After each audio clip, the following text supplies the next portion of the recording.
Hi everyone, this is Brooke Özlem Erol. Coffee time with you. I even wore a shirt that says Hello Coffee, and I'm my coffee with you.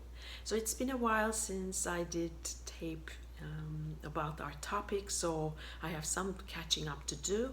So I'm trying different places in the house because they say my lighting is not good enough and I don't speak loud enough, so I'm trying to do better, getting better at this videotaping. So I just want to remind you where we left off. I don't know if you look at my videos in sequence or not, but based on the chronological order, we were thinking and talking about some of the things that we have to overcome and some of the things that seems like obstacles for us to achieve what we want in work, in life in general, right? And the two of the things that we discussed was like the different voices in our heads that tells us what to do, and the second one was making up stories about ourselves.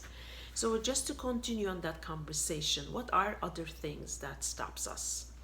That things that I see every day with my clients, and that has happened to me in my lifetime when I want to achieve my dreams and goals too. Another that is a common one that we see is like we have a version of never something enough. Fill in the blanks for something. It's either we're not smart enough, we're not tall enough, we're not old enough, we're not young enough. That seems like something that runs in our heads for us to not to do what we want to do in our lives and not to fulfill some of our dreams. You might be over 50 and say, okay, it's too old to start a business. You might be in your even 30s thinking it's too late to change my job or my profession. And none of them are correct. If you look at enough examples, there are people who do different things in different times in their lives. So we can't hear that and watch that thought and say it's not true, and we can do it anytime and at any age we want.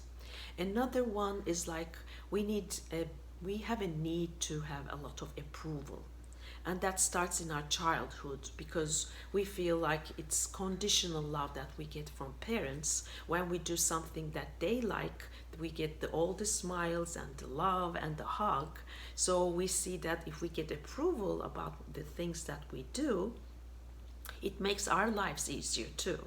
And it goes on as we grow up as well. We still want approval from parents, from friends, and teachers. So, but at the same time, we might choose a path that they don't understand or they don't need to approve, but we still have to go on in our path. If we always search for approval, we'll never get where we want to be. If you write a book, if you write a poem, if you draw an artwork, if you go into some kind of technology work that nobody has tried ever before, people might not understand, and you can't stop yourself from doing that or sharing that with the world, right? So that's another one. Another one that I also see a lot, and I had to examine that in myself too, is definition of success. We don't know, but we subconsciously inherit the success formula from our parents. And people with my background, usually the success formula is get a good grade, good schools, good job, promote there, make good money, and hopefully you promote and have good titles too. But I understood early on that was not gonna make me happy. That success formula did not work for me. I wanted different things in life. I wanted to be peaceful.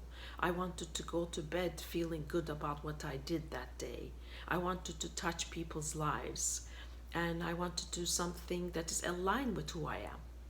Those were better definitions for me in terms of what success means. So we all have to take the time to think what success means to us. And if we just go on with our parents' definition, it might not be in line with what you want to do in your life, and it might not work for you. So that's another one. And there's always a version of like we don't make the distinction, I should say, between failing and failure. When we try something out, we might feel like we failed, or we are a failure, Or we might say, what I tried right now has failed and I need to try different things, right? If you read people's stories like I do, especially the people that you admire, if you read or hear their stories or read their biographies, it's never been that easy. They did make mistakes, and they just stopped and then did something else. They tried different things the next time, but they never took it on personally, like they have failed or they're a failure. So we had to make a distinction between the two. We will try different things, and when we are up for a big dream especially, and some of them will not work and some will, but we should not give up, because it doesn't show who we are. It doesn't define us. Our mistakes do not define us. So that's a big one too. And we might also have some conflicting wants. Like we might want to change our job, but we don't want to do the work behind it. Or we might want to start a new business that is aligned with who we are, but we don't want to get into the trouble of like finding the capital for it, finding the office for it, doing all the work around it. So although we might say out loud that's what we want, maybe we don't want to do the work behind it. So we might have conflicting wants. And just in life, we might want more money, but we might be very fearful that people will come and take all our money, or we're going to lose it. We might want a new relationship, but we don't want to maybe lose our independence.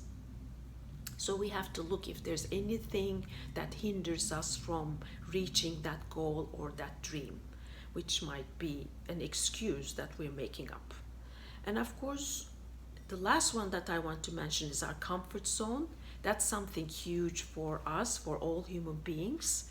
Even if our life does not work for us, our work does not work for us, it is easier to stay there than changing everything about our lives or doing a lot of different things to change our lives and do something different.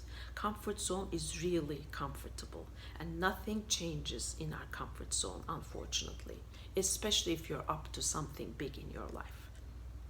So all of this, of course, again comes back to more self-awareness, hearing our thoughts, what we say to ourselves. So please take the time to be with yourself, hearing your thoughts and questioning them. Are you coming up with any of these yourself? And know that it can be overcome. Like people who have achieved their goals and dreams have gone through these, at least a few of these, including myself.